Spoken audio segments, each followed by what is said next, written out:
출애굽 40년 이스라엘 백성들이 모압 평지에 머물고 있을 때 광야에서 태어난 신세대 세컨 제너레이션들을 대상으로 모세가 그간 어떻게 하나님께서 이스라엘 백성들을 인도하셨는지 그 이야기들을 선포하고 있는 모세의 유언과도 같은 말씀입니다.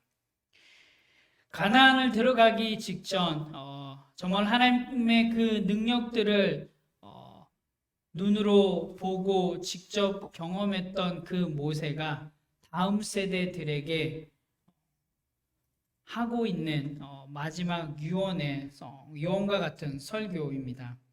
그래서 이 신명기에 모세가 하고 있는 이 이야기들을 보게 되면 이렇게 좀 줄여볼 수 있는 것 같습니다. 하나님의 명령을 잘 듣고 순종하면 내가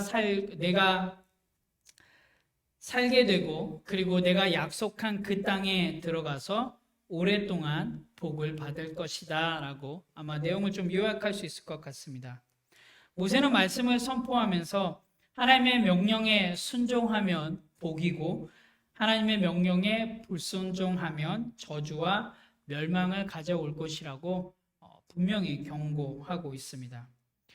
특별히 오늘 함께 읽지는 않았지만 28장을 보면 순종하는 자에게 주시는 복과 불순종할 때 받는 저주에 대해서 이렇게 대조적으로 말씀해 주고 있음을 볼 수 있습니다. 40년의 광야 생활을 함께 하면서 자기 백성들의 이 목이 고듦을 너무나도 잘 알고 있었던 모세. 특별히 1세대가 다 죽고 2세대가 새롭게 이제 하나님께서 약속하신 그 가나안 땅에 들어가는 그 목전에서 모세는 염려하고 있었습니다.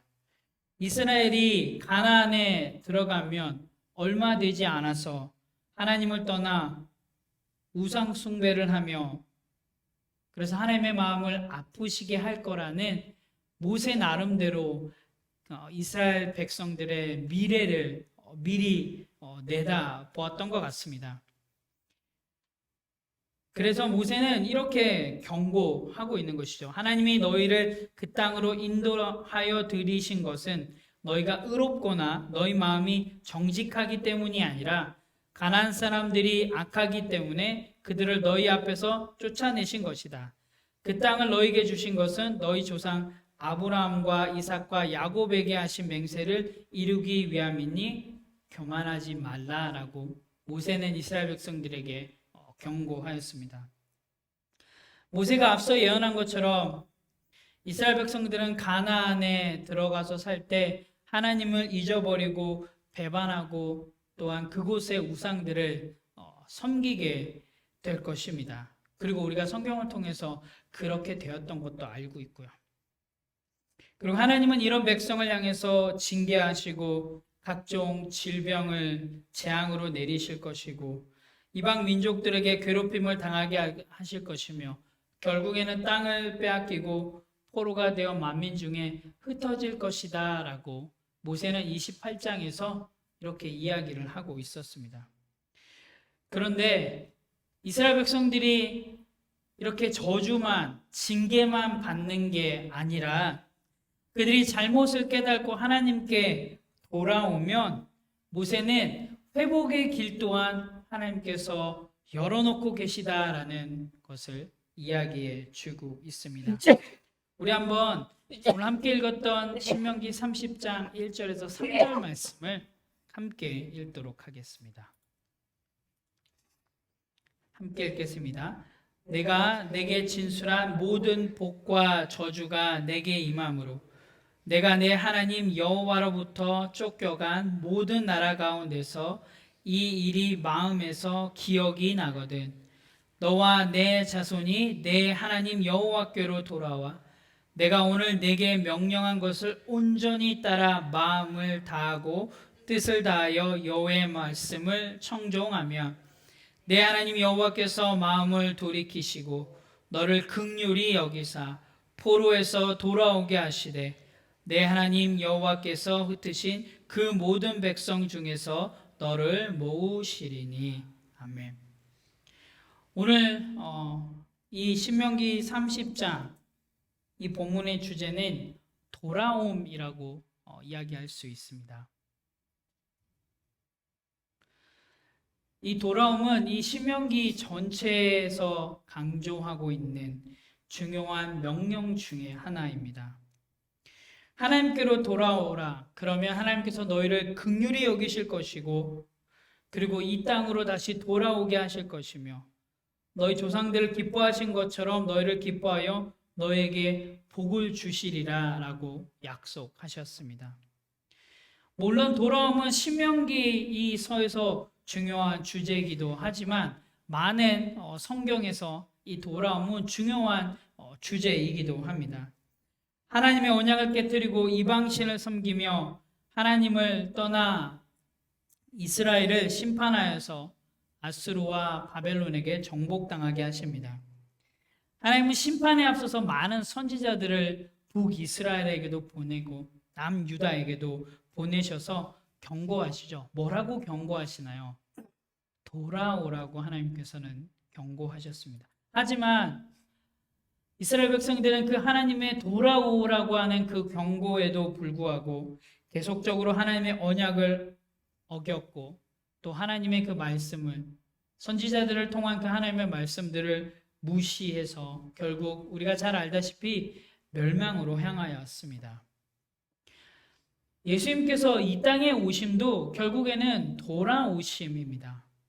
죄인들을 불러서 하나님께로 돌아오는, 회개케 하여서 하나님께로 돌아오게 하시는 것이 예수님의 이 땅의 사역이셨습니다. 하나님의 아들 다윗의 자손으로 유대 땅에 오셨지만 많은 유대인들은 예수님을 거절했죠. 거절만 했으면 다행인데 도리어 예수님을 핍박하였고요. 그리고 끝내 예수님을 십자가에 못 박았습니다. 사도 베드로를 비롯한 모든 사도들의 설교 중심의 메시지 또한도 십자가에 죽었지만 다시 살아나신 예수 그리스도를 믿고 회개하여 돌아와 구원받아라는 말씀을 사도들 또한도 전했습니다. 돌아오라는 이 말은 죄인들을 향한 하나님의 부르심이고요. 그리고 이 신구약 성경 전체를 통해 흐르고 있는 저와 여러분을 향한 하나님의 사랑의 고백이기도 합니다. 돌아오면 소망 없는 죄인들에게 주시는 또 한 번의 기회이기도 합니다. 자, 그렇다면 여러분들은 이 하나님의 또 한 번의 기회에 어떻게 응답하고 계신가요? 여러분들을 향해 돌아오라고 말씀하고 계시는 그 하나님의 음성에 여러분들은 어떻게 반응하고 계신가요? 이 글을 보면 어떤 문학이나 어떤 글을 보면 우리가 항상 기승전결이라고 해서 그 이야기들을 풀어내기도 합니다. 기승전결이 한자어니까 이렇게도 얘기할 수 있을 것 같아요. 소개, 발전, 전환, 결론이라고도 이야기할 수 있을 것 같습니다. 근데 여러분 그거 아세요? 신앙에도 기승전결이 있는 거 아십니까? 신앙의 기승전결 중에 여러분 어떤 부분이 가장 중요하다고 여기시나요? 신앙의 기승전결 중에. 네? 다 중요하죠. 특별하긴데 중요한 부분이 있는 것 같아요. 저는 그 부분이 바로 전인 것 같습니다. 기승전결의 전환이라고 하는 부분이 특별히 중요한 것 같습니다. 다시 말하면 오늘 이야기하고 있는 돌아옴이죠. 그리고 이 돌아옴을 우리는 회개라고 표현할 수도 있을 것 같습니다. 성경에서 이런 기승전결이 가장 잘 나타난 부분이 바로 누가복음 15장에 나오는 탕자 이야기입니다. 여기서 한번 기승전결로 한번 이야기를 한번 보도록 하겠습니다. 기는 작은 아들이 아버지의 유산을 미리 땡겨받아서 먼 나라로 간 부분입니다. 승은 그 아들이 그곳에서 방탕한 생활을 하고 실패한 부분입니다. 아들은 아버지가 없는 먼 나라, 아버지의 간섭이 없는 먼 나라에서 마음껏 즐기며 자유를 누렸습니다. 가진 돈을 허랑방탕하게 사용해서 얼마 가지 못해서 모든 돈을 다 허비하였죠. 그리고 그 나라에 큰 흉년이 들어 궁핍하게 되었고요. 그래서 결국에는 먹을 것이 없어서 그 나라 사람들에게 부쳐 살며 겨우 돼지 치는 일을 하고 있었고요. 돼지가 먹는 쥐염 열매로 허기진 배를 채우려고 했지만 그것마저 주는 사람이 없어서 굶어 죽을 지경, 아사되기 직전까지 되었습니다. 돼지우리에서 처참한 신세가 되어 돼지보다 못한 존재로 전락한 자신을 본 아들은 비로소 아버지가 생각이 났고 아버지의 집에 있을 때가 생각이 났습니다. 그리고 마음을 돌이켜 이렇게 이야기를 했습니다. 내 아버지에게는 양식이 풍족한 품꾼이 얼마나 많은가. 나는 여기서 줄여 죽는구나. 내가 일어나 아버지께 가서 내가 하늘과 아버지께 죄를 얻었으니 지금부터 나는 아버지의 아들을 일컬음을 감당치 못하겠습니다. 나를 품꾼의 하나로 보소서라고 하고 아버지께로 돌아갔습니다. 죄를 깨닫고 돌아감, 이것이 이 탕자 이야기에서 전에 해당됩니다. 아들이 돌아오기까지 학수고대하면서 매일매일 문 밖에 나가서 아들이 돌아오기를 기다렸던 그 아버지는 멀리서 산 거짓골로 돌아오는 아들을 먼저 알아보았습니다. 아들을 알아본 아버지는 아들을 불쌍히 여기고 단숨에 달려가 아들을 안고 입을 맞추었습니다. 아들은 자신은 이제 아버지의 아들이라 일컬음을 못 받고 아버지의 품꾼으로 여겨주십시오라고 이야기를 하지만 아버지는 종들에게 명하여 제일 좋은 옷을 입히고 손가락지에 가락지를 끼우고 발에는 신을 신기라고 하였습니다. 그리고 송아지를 잡고 큰 잔치를 베풀었죠. 방탕한 생활을 하다가 뻔뻔히 돌아온 동생을 보고 형은 대노를 합니다. 아버지에게 찾아가서 대노를 쏟습니다. 그러나 아버지는 큰 아들의 불평에도 불구하고 돌아온 내 동생이 죽었다가 다시 살았고 잃었다가 얻었으니 우리가 즐거워하고 기뻐하는 것이 마땅하다라는 말로 우리가 잘 알고 있는 탕자의 이야기가 끝이 납니다. 여기서 기승전결의 결은 바로 아버지의 환영과 용서 부분이죠. 방탕한 작은 아들이 돼지 우리에서 쥐염 열매를 먹다가 죄를 깨닫고 아버지의 집으로 돌아오는 과정. 즉 소설의 구조에서는 전의 과정이 전이라고 한 기승전결의 이 전의 과정이 없었다면 아버지의 환영과 용서와 기쁨이라는 결말 또한도 나오지 못하였을 것입니다. 아버지의 사랑과 아버지 집의 풍요로움, 아버지께서 나에게 베푸신 은혜를 기억하는 순간 이전에 행하였던 나의 모든 잘못이 아버지와 하늘에 얼마나 큰 죄악인지 깨달았습니다. 기억하고 깨달았으면 이제 무엇이 따라와야 할까요? 돌아옴이 따라와야 합니다. 그래서 우리 그리스도인들에게 중요한 건 죄를 깨닫고 잘못했다라고 여기는 데서 그쳐서는 안 됩니다. 그래서 우리는 회개와 후회를 혼동해서는 안 됩니다. 후회는 항상 회개와 후회는 동일한 부분들이 있는데요. 바로 죄를 깨닫는 것입니다. 내가 무엇을 잘못했는지. 자, 그렇다면 필요한 건 이제 돌아옴입니다. 삶으로 돌아오는 것.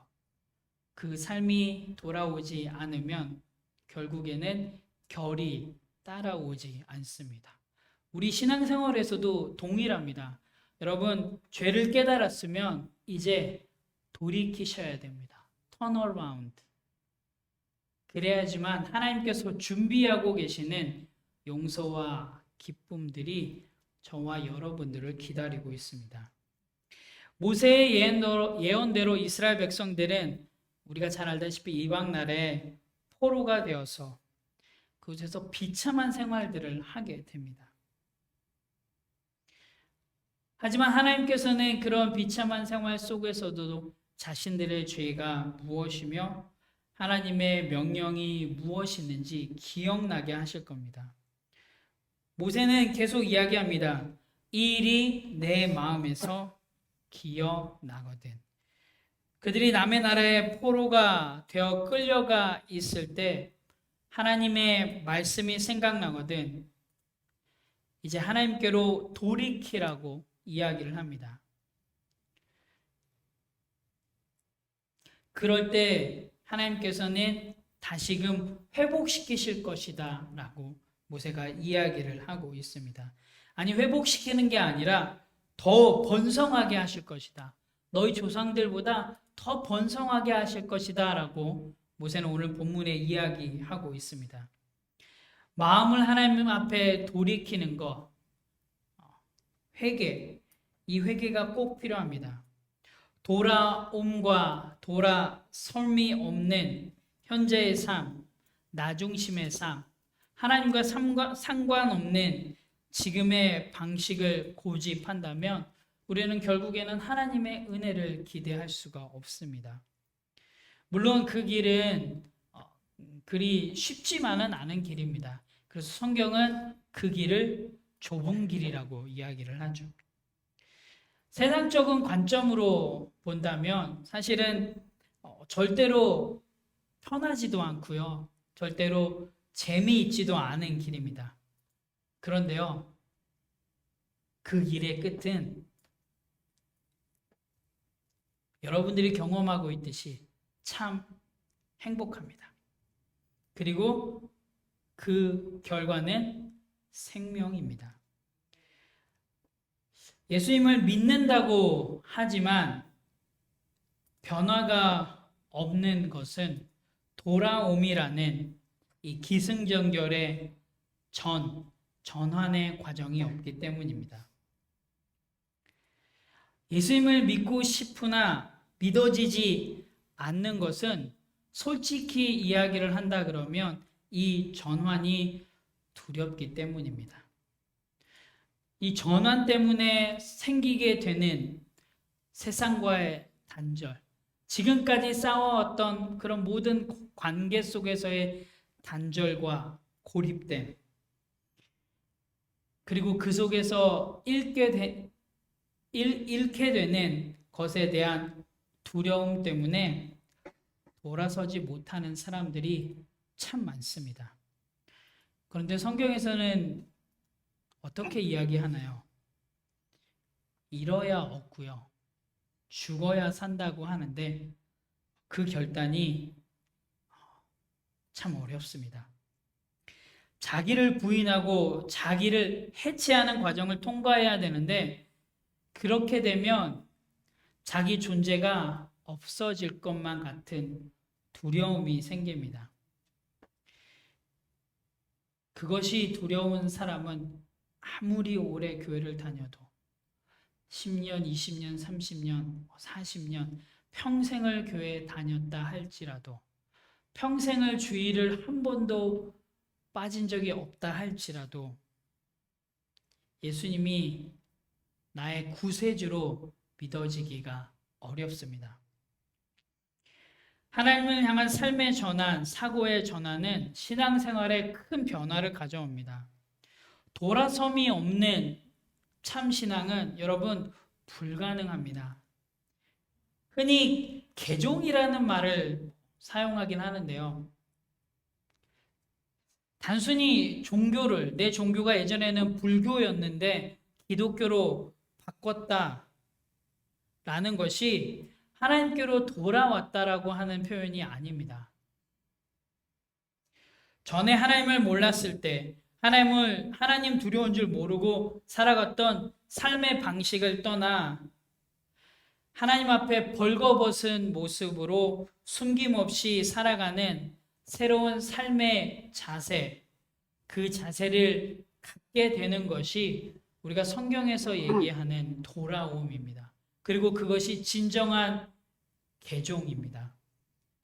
우리가 하나님께로 돌아오면 하나님께서는 우리를 죄와 사망의 포로에서 돌아오게 하시고요. 약속의 땅에서 영원한 안식을 누리게 하실 것입니다.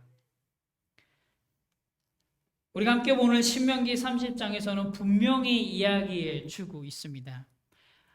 모세는 다음 세대들에게 너희들이 받을 하나님의 말씀에 순종하고 하나님의 말씀에 불순종할 때 받을 복에 대해서 이야기를 하면서 동일하게 혹여나 너희들이 불순종한다 할지라도 하나님의 말씀을 기억해서 돌아올 때 하나님께서는 회복하실 거다. 회복시키실 것이다. 하나님의 은혜를 베푸실 것이다. 라고 이야기를 합니다.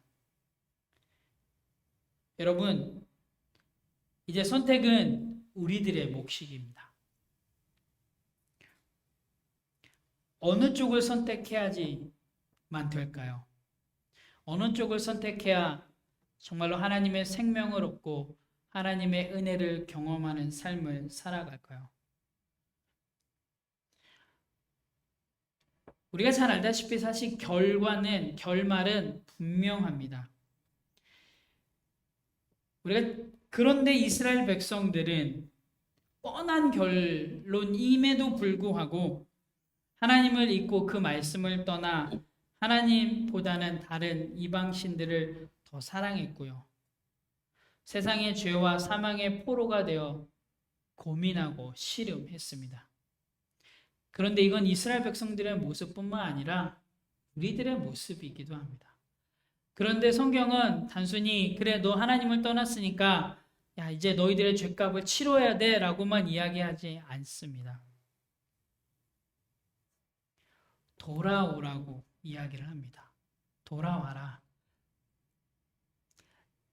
돌아오기만 하면 옛날 거 내가 싹 다 정리해 줄게. 생각지도 않게 할게. 그리고 내가 너에게 주었던 약속했던 그 은혜들을 다시 베풀어 줄게. 라고 성경 우리에게 희망적인 메시지를 전해주고 있습니다. 매일매일 문 앞에서 둘째 아들이 돌아오기를 기다리고 있었던 아버지처럼 하나님께서도 날마다 우리가 하나님께로 돌아오기를 학수고대하고 계십니다. 왜냐하면 하나님 집에는 아버지 집에는 세상이 줄 수 없는 참 평화와 기쁨이 그리고 안식이 있기 때문입니다. 여러분, 하나님께로 우리 함께 돌아갑시다. 늦었다고 생각했을 때가 가장 빠를 때라고 우리 한국말에 있잖아요. 우리의 죄가 혹여나 하나님 앞에 돌아가는데 장애가 된다면 여러분 이 시간 여러분들의 죄들 다 내려놓고 정말로 회개함을 통해서 이제 하나님 말씀을 청종하고 그 하나님 말씀을 기억해서 우리의 삶 속에 적용하고 그 적용함을 통하여서 여러분의 삶의 모습 속에서 하나님이 어떠한 분이신지 드러나는 그리고 여러분의 돌아옴이 세상 사람들에게도 나도 하나님 앞에 돌아갈 수 있구나. 나도 하나님 앞에 돌아갔을 때 이러한 하나님의 은혜들을 경험할 수 있구나라고 하는 귀한 간증의 삶이 되시기를 예수님의 이름으로 간절히 축원합니다. 아멘. 기도하겠습니다.